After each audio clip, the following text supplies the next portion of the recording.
कृष्ण हरी जय जय राम। राम कृष्ण हरी जय जय राम। राम कृष्ण हरी जय जय राम।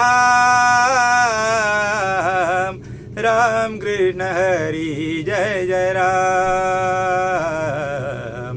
मंगलकारक मंगलदायक मंगलकारक मंगलदायक मंगलते प्रिय नाम। मंगलते प्रिय नाम। राम कृष्ण हरी जय जय राम। राम कृष्ण हरी जय जय राम। राम कृष्ण हरी जय जय राम। हरी जय जय राम। हरी जय जय राम। बोला पुंडलिक वरदे हरी विठ्ठल श्री ज्ञानदेव तुकाराम। सद्गुरुनाथ महाराज की जय। अखिल विश्वाला शांती सुखाचा राजमार्ग दाखवणारे आणि तूच आहेस तुझ्या जीवनाचा शिल्पकार असा दैदिप्यमान दिव्य संदेश जगाला देणारे जीवन विद्येचे महान शिल्पकार थोर विचारवंत थोर समाज सुधारक सद्गुरू श्री वामनराव पै माऊली सद्गुरूंना या दिव्य कार्यात सावलीप्रमाणे साथ देणाऱ्या त्यांच्या मातृतुल्य त्यांच्या धर्मपत्नी मातृतुल्य शारदा माईंच्या चरणी कृतज्ञतापूर्वक नतमस्तक होतो। सद्गुरूंच्या पश्चात या जीवन विद्येचं कार्य या कार्याची धुरा समर्थपणे सांभाळणारे आमचे आदरणीय लाडके सद्गुरूंचे सुपुत्र विश्वस्त आदरणीय प्रल्हाद दादा वामनराव पै त्यांच्या सुविद्य पत्नी मिलनवहिनी यांना देखील कृतज्ञतापूर्वक वंदन। उपस्थित सर्व नामधारक गुरुबंधू भगिनी आणि सद्भक्त होते आपणा सर्वात देखील कृतज्ञतापूर्वक वंदन। संत सद्गुरू श्री गणेशनाथ महाराज यांच्या चरणी साष्टांग दंडवत। संत सद्गुरू श्री गणेशनाथ महाराज यांची शिष्यमंडळी भक्तमंडळी आयोजक आणि या लाईव्ह कॉलवरती ऐकणारे आपणा सर्वांना देखील प्रेमपूर्वक वंदन। आपण सद्गुरू श्री वामनराव प्रणित एक विश्व प्रार्थना म्हणून आजच्या या व्याख्यानमालेला सुरुवात करूया। हे ईश्वरा सर्वांना चांगली बुद्धी दे आरोग्य दे सर्वांना सुखात आनंदात ऐश्वर्यात ठेव सर्वांचं भलं कर कल्याण कर रक्षण कर आणि तुझे गोड नाम मुखात खंड राहू दे मुखात खंड राहू दे। सद्गुरुनाथ महाराज की जय। संत सद्गुरू श्री गणेशनाथ महाराज यांच्या त्रिशतकोत्सव अमृत महोत्सवी संजीवन समाधी सोहळ्याच्या निमित्तानं आपण हा कार्यक्रम सुरू आहे। या सोहळ्यात 12वे पुष्प गुंफण्याची संधी आयोजकांनी 10 मार्च 2022 रोजी दिली होती। आज पुन्हा एकदा 561 हे ग्रंथपुष्प जनताजनाच्या चरणी आणि सद्गुरूंच्या चरणी अर्पण करण्याची सुसंधी आयोजकांनी उपलब्ध करून दिली आहे। त्याबद्दल सुरुवातीला सर्व आयोजकांची विशेषतः श्रीकांत धवन महाराजांची कृतज्ञता व्यक्त करतो आणि सर्वांना धन्यवाद देतो। हा 561वा अभंग गणेशनाथ महाराजांचा हेतू असा आहे। सद्गुरूंची भक्ती संतांची संगती तरी जपावी जती प्रेम सुख मन हे उन्मन विरक्त आपण तरीच जन्म मरण चुके बापा सर्व ही समान नाही जीवपण ते जाणा लक्षण समाधीचे नाही भिन्न भेद आत्मविआल्हाद तो जाणावा बोध स्वरूपाचा गणेशनाथ म्हणे सद्गुरूंची कृपा तरीच मार्ग सोपा सापडला। या गणेशनाथ महाराजांच्या सुंदर अभंगावर बोलण्याचा अल्पसा प्रयत्न करतो आहे। हा विषय मी सद्गुरू श्री वामनराव पै यांच्या ग्रंथांचा आधार घेऊन थोडक्यात मांडण्याचा प्रयत्न करतो आहे। सद्गुरू गणेशनाथ महाराज पहिल्या अभंगात म्हणतात सद्गुरूंची भक्ती संतांची संगती तरी जपावी जेती प्रेम सुख आणि शेवटच्या चरणात ते असं म्हणतात गणेशनाथ म्हणे सद्गुरूंची कृपा तरीच मार्ग सोपा सापडला। या अभंगाच्या माध्यमातून आज आपण संतांच्या सद्गुरूंच्या संगतीचं महत्त्व आपल्या जीवनात अनन्य साधारण कसं आहे ते पाहण्याचा प्रयत्न करूया। मग आपल्याकडून सद्गुरूंची भक्ती कशी होत जाते आणि शेवटी सद्गुरूंची कृपा कशी होते ते आपण प्रयत्न करणार आहोत। सद्गुरू कृपेचा वर्षाव सहज होत नसतो. आता आपण संगतीचे महत्त्व हे थोडक्यात पाहण्याचा प्रयत्न करूया. संगतीचे महत्त्व आपल्या जीवनात अपरंपार आहे. जशी संगती तशी मती, आणि जशी मती तशी आपल्या जीवनाला गती. संगत धरण्यात माणसाने सदैव सावध असलं पाहिजे, कारण सत्याचा साक्षात्कार घडवून आणण्याचं किंवा पूर्ण सत्यानाश करण्याचे सामर्थ्य या संगतीमध्ये आहे. असा सुंदर सुविचार सद्गुरू श्री वामनराव पै यांनी मांडलेला आहे. संत सद्गुरूंची संगत ही आपल्याला विविध माध्यमातून लाभत असते. आपण सर्वजण भाग्यवान आहोत की सद्गुरू श्री गणेशनाथ महाराज, सद्गुरू श्री वामनराव पै महाराज सारख्या थोर विभूतींची आपल्याला संगती लाभली आहे, लाभते आहे. जरी आज त्यांची प्रत्यक्ष आपल्याला देहाच्या अंगाने संगत लाभत नसली तरी सद्गुरू तत्वाच्या अंगाने ही आपल्याला संगत लाभते आहे. जशी की सद्गुरूंच्या विचारांची संगत, सकाळी उठल्यापासून रात्री झोपेपर्यंत आपण सद्गुरूंनी दाखवलेल्या मार्गावर सद्गुरूंनी दिलेल्या विचारांवर त्यांच्या विचाराप्रमाणे वागण्याचा प्रयत्न करतो, तेव्हा आपलं जीवन सुखी, समृद्ध, यशस्वी, आनंदी होतं. मग सद्गुरूंच्या ग्रंथांची, साहित्यांची संगत, संत वाङ्मय, संत परंपरेच्या, संत संपदेच्या माध्यमातून, त्यांच्या लिखाणातून आपल्याला सद्गुरूंची दिव्य संगत लाभत असते. नंतर आहे सद्गुरूंच्या प्रबोधनाची, सद्गुरूंच्या व्याख्यानाची संगत, दिव्य संगत असते. सहज बोलणे हाच हितोपदेश. सद्गुरूंनी प्रबोधनातून, प्रवचनातून केलेल्या मार्गदर्शनातून खूप मोलाची संगत लाभत असते. सद्गुरूंनी दिलेल्या नामाची संगत, प्रार्थनेची संगत, प्रत्यक्ष आपल्याला सद्गुरू संगत लाभत नसली तरी सद्गुरूंनी दिलेल्या नामाची, प्रार्थनेची संगत आपल्याला सदा सर्व काळ लाभत असते. मग येथे सद्गुरूंच्या स्मरणाची, सद्गुरूंच्या बोधाची संगत, प्रत्येक कृती, प्रत्येक गोष्ट जी जाणीवपूर्वक करायची, आणि जाणीवपूर्वक करत असताना म्हणजे सद्गुरूंच्या स्मरणात करायची, सद्गुरूंचा बोध ध्यानात घेऊन करायची. मग येथे सद्गुरूंच्या कार्याची संगत. महाराष्ट्र ही संतांची, सद्गुरूंची पावनभूमी. अनेक संत सद्गुरू महाराष्ट्रात होऊन गेले. त्यांची कार्य परंपरा पुढच्या पिढीपर्यंत पोहोचवणं हे तुम्हा प्रत्येक शिक्षकांचं, प्रत्येक साधकांचं, प्रत्येक भक्तांचं कर्तव्य आहे. जसं की ज्ञानेश्वर माऊलींनी विश्वात्मक देवाकडे मागणं मागितलं प्रसादानाच्या माध्यमातून, आणि त्यांचा हा वाघ यत्न आपण फुलेच पुढे चालवणं हे तुमचं, आमचं, प्रत्येकाचं कर्तव्य आहे. सद्गुरू श्री वामनराव पै यांचा देखील दिव्य संकल्प आहे की हे जग सुखी व्हावे आणि हिंदुस्थान राष्ट्र सर्वार्थाने सर्व राष्ट्रांच्या पुढे जावं, आणि या त्यांच्या संकल्पपूर्तीसाठी आपण हातभार लावणं हा आम्हा प्रत्येक नामधारकांचं कर्तव्य आहे.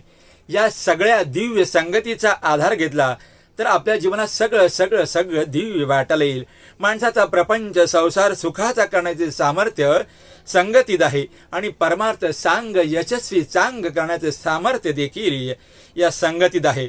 म्हणून सद्गुरूंच्या संगतीत राहून त्यांनी दाखवलेल्या मार्गावर वाटचाल केल्याने आपणाकडून सद्गुरूंची भक्ती होऊ लागते, आणि सद्गुरूंची भक्ती होण्याकरता सद्गुरू महिमा करणं आवश्यक आहे. सद्गुरू महिमा अगाध. सद्गुरू महिमा अगाध म्हणजे अगाध. खरं सांगायचं म्हणजे अगाध या शब्दात तो सामावला जात नाही, इतकी सद्गुरूंची महती आहे.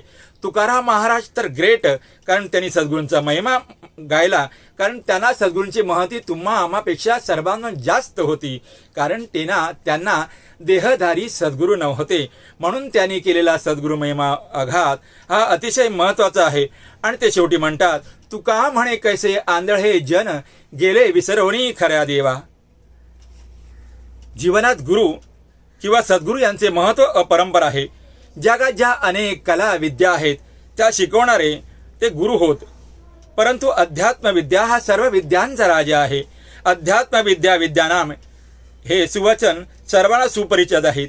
हिलाच राजविद्या असं म्हणतात. ही राजविद्या शिकवतात ते सद्गुरू होय. आणि असे खरे सद्गुरू ओळखायचे कसे हे सद्गुरू श्री वामनराव पै यांनी त्यांच्या अमृत मंथन या ग्रंथामध्ये याचं सुंदर वर्णन केलेलं आहे. ते असं म्हणतात,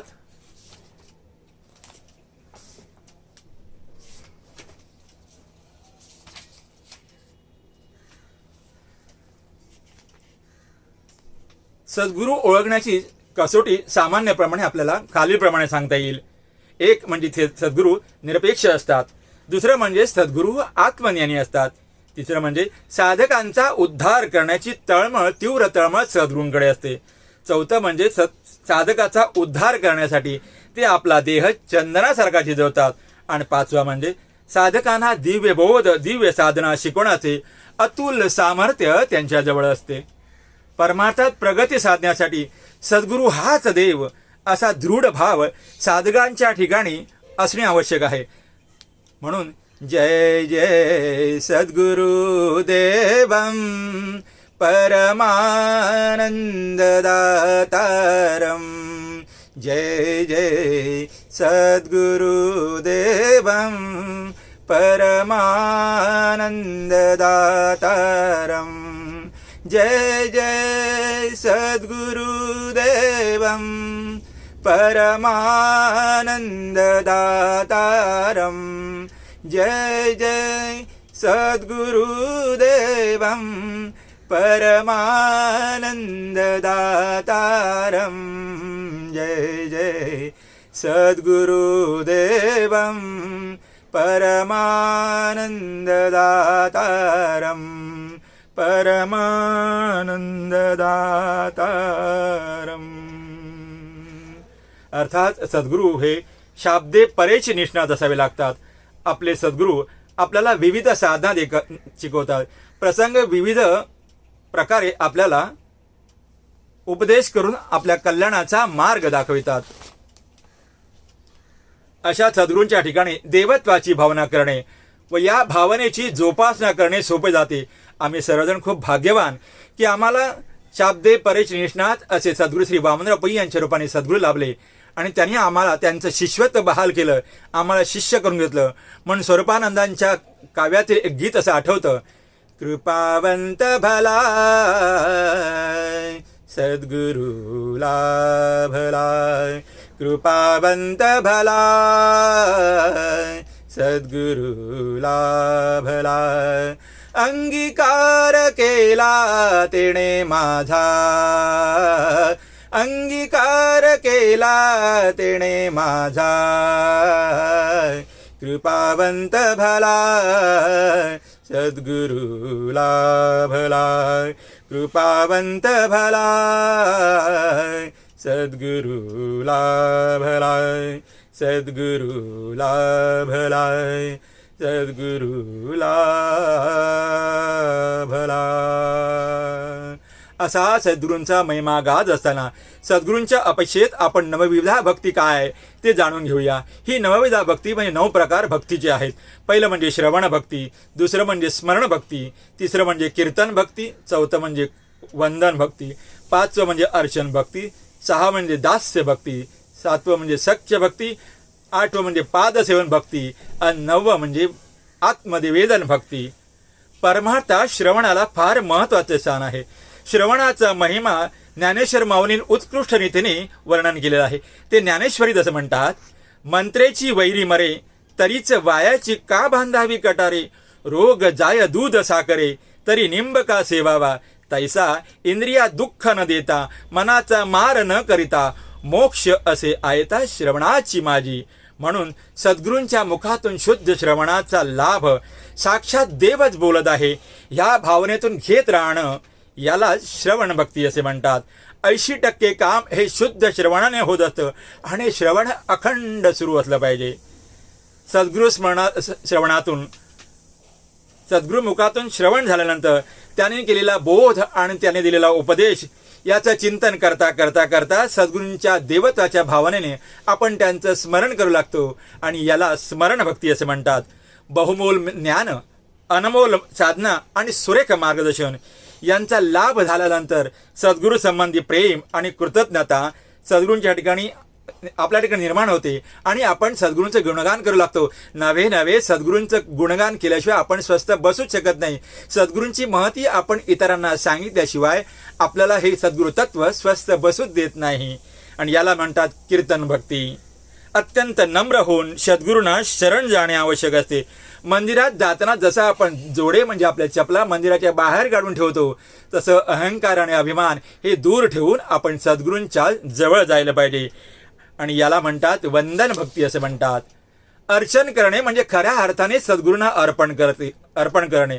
साधकाने सद्गुरूंचे चरणी मन आणि बुद्धी देवत्वाच्या भावनेने अर्पण करणे याला अर्चन भक्ती असं म्हणतात. आपलं सुमन सद्गुरूंना अर्पण केलं की सद्गुरू आपल्याला कुशीत घेतात. याचं एक सुंदर उदाहरण म्हणजे आपल्या सर्वांना माहीत आहे की माकडीण आणि मांजरी, माकडीण जेव्हा आपल्या पिल्लाला धरते तेव्हा माकडीण पिल्लाला धरत नाही, तर माकडीणचं पिल्लू त्या माकडीला अशा कौशल्याने धरतं की माकडीने जरी या झाडावरून त्या झाडावर उड्या मारली तरी सुद्धा ते पिल्लू खाली पडत नाही. या उलट मांजरी जी आहे ती आपल्या पिल्लाला तोंडात अलगदपणे पकडते, त्या दाताने अशी काय पकडते की त्या पिल्लाला तिचे दात देखील लागत नाही.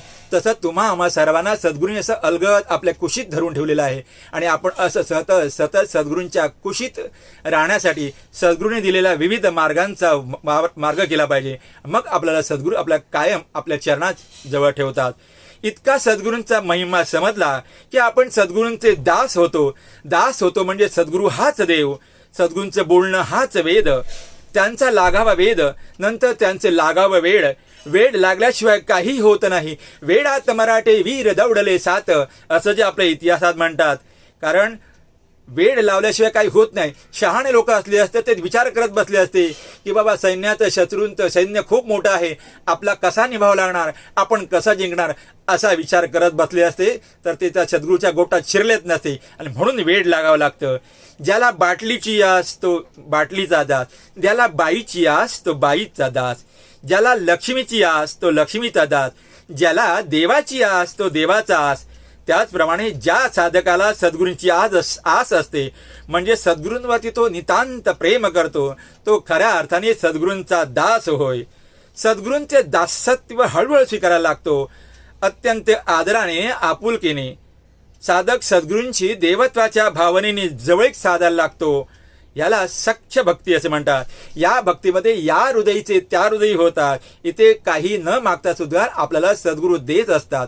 आपल्याला सद्गुरूंची ढुशी मारावी लागते, पान्हा मग सद्गुरूंकडनं आपोआप तो पान्हा सोडला जातो. सद्गुरूंची देवत्वाच्या भावनेने सेवा करणे यालाच पादसेवन भक्ती म्हणतात. ही सेवा विविध प्रकारे नाना प्रकारे करता येतात. सद्गुरूंची शरीराच्या अंगाने काळजी घेणे, त्यांची काळजी राखणं, जे केल्याने सद्गुरूंचे मन प्रसन्न होते, सद्गुरूंनी दिलेला बोध आत्मसात करणं, त्याने दिलेल्या साधना आत्मसात करणं, सद्गुरूंची इच्छा, सद्गुरूंचा संकल्प पूर्ण करण्यासाठी झटणं, हे सुद्धा पादसेवन भक्तीमध्ये येतं. जसं की आमच्यासाठी सद्गुरू श्री वामनराव पै यांचा संकल्प आहे की हे जग सुखी व्हावे आणि हिंदुस्थान राष्ट्र सर्वार्थाने सर्व राष्ट्रांच्या पुढे जावं. या सद्गुरूंच्या संकल्पपूर्तीसाठी झटणं हे आमच्यासाठी पादसेवन भक्ती आहे. आणि सगळ्यात शेवटी म्हणजे आत्मनिवेदन भक्ती. आपले मनोगत सद्गुरूंच्या चरणी मोकळेपणाने करून त्यांच्या मार्गदर्शनाप्रमाणे परमार्थात प्रगती साधण्याचा प्रयत्न करणं यालाच आत्मनिवेदन भक्ती असं म्हणतात. सद्गुरू महिमा आघात असं ते संत सांगतात. त्यात अतिशयोक्ती नसून वस्तुस्थिती आहे. अशा नवविधा पद्धतीने आपण सद्गुरूंची भक्ती करतो तेव्हा सद्गुरूंची आपल्यावर कृपा व्हायला लागते. संत सद्गुरू श्री गणेशनाथ त्यांच्या अभंगात पुढे म्हणतात, मन हे उन्मन विरक्ती आपण तरीच जन्म मरण चुके बापा. आता हे मन उन्मन होण्यासाठी ते आधी मजबूत आणि स्थिर असायला पाहिजे. आणि मन स्थिर आणि मजबूत करण्याचा सुंदर असा मार्ग सद्गुरू श्री वामनराव पै यांनी त्यांच्या तूच आहेस तुझ्या जीवनाचा शिल्पकार या ग्रंथामध्ये सुंदर रीतीने वर्णन केलेलं आहे. ते असं म्हणतात, हृदयस्थ दिव्य शक्तीवर नितांश श्रद्धा, नामस्मरण, शुद्ध आचरण, मंगल व पवित्र विचार, उत्कृष्ट ग्रंथांचे वाचन व मनन, प्रयत्नरूपी परमेश्वरावर अढळ निष्ठा, सज्जन लोकांच्या संगतीत राहणं आणि व्यवसायात नोकरीत कार्यरत असणं हा मन मजबूत करण्याचा खरा मार्ग आहे. आपल्याच हृदयात प्रचंड ईश्वरी शक्तीचा वास असून आपले सर्व संकल्प सिद्ध करण्याचे विलक्षण सामर्थ्य या शक्तीत आहे याची यथार्थ जाणीव होते. आणि म्हणून हा मन मजबूत करण्याचा उत्कृष्ट मार्ग आहे. आणि हे एकदा मन उत्कृष्ट केलं की आपल्या हातून सद्गुरूंचं कार्य की सद्गुरूंनी दिलेल्या साधना जाणीवपूर्वक व्हाव्या लागतात. आणि मग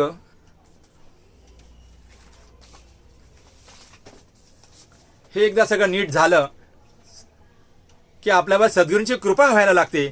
सुरुवातीला मी म्हटलं होतं की सद्गुरूंची कृपा होत नसते, सद्गुरू कृपा करत नाही, तर सद्गुरूंची कृपा व्हावी लागते. हे सद्गुरूंची कृपा कधी होते तर सद्गुरूंनी दिलेलं दिव्य साधना, सद्गुरूंनी दिलेलं विविध साधना आपण प्रामाणिकपणे मन लावून वेळच्या वेळी केल्या. सकाळी उठल्यावर सद्गुरूंची मानसपूजा करणं हा देखील त्यातला एक साधनेचा फार महत्त्वाचा भाग आहे. कारण सकाळी एकदा उठून आपण सद्गुरूंची मानसपूजा दिव्य स्मरणात केली की आपला अर्थात दिवस सुंदर जायला होतो आणि आपलं दिवस आनंदात गेल्यामुळे रोज अशी आपला सवय लावून अर्थात आपलं संपूर्ण जीवन आनंदमय होतं. आणि मग हे जीवन आनंदमय होता होता प्रत्येक क्षण आपण आनंदाचे वेचता प्रत्येक गोष्ट प्रत्येक कृती आपण सद्गुरू स्मरणात करता करता करता करता हळूहळू आपल्यावर सद्गुरूंची कृपा व्हायला लागते आणि आपल्या मुखातून सहज उद्गार निघतात. तुझ्या कृपेची बरसात बरसू दे तुझ्या कृपेची बरसात बरसू दे जीवन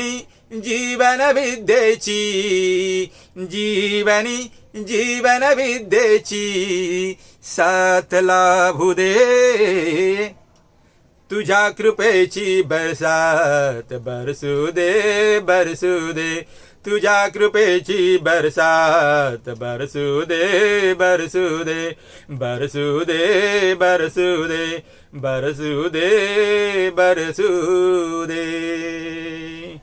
अशा प्रकारे सर्वांना संत सद्गुरूंची संगत लाभून त्यांनी दाखवलेल्या वाटेवरून मार्गावरून चालण्याची सद्बुद्धी हो. सर्वांचे पारमार्थिक जीवन, सांसारिक जीवन, त्याचप्रमाणे सर्वांचे प्रापंचिक जीवन सुद्धा सुखी, समाधानी, यशस्वी हो अशी सद्गुरूंचरणी प्रार्थना. कृतज्ञता वंदन करतो. या बोलण्याच्या ओघामध्ये काही नकळतपणे कोणाच्या भावना दुखावल्या गेल्या असतील तर, काही हातून प्रमाद घडला असेल तर मोठ्या अंतःकरणाने माफ करावे, क्षमा करावी. परंतु जे काय चांगलं आहे ते माझ्या सद्गुरूंचं आहे, तो प्रसाद आपण जाताना सर्वांनी घेऊन जावा अशी विनंती आहे. पुनश्च एकदा संत सद्गुरू श्री गणेशनाथ महाराज यांच्या संस्थेच्या वतीनं ही व्याख्यानाची सुवर्णसंधी उपलब्ध करून दिली.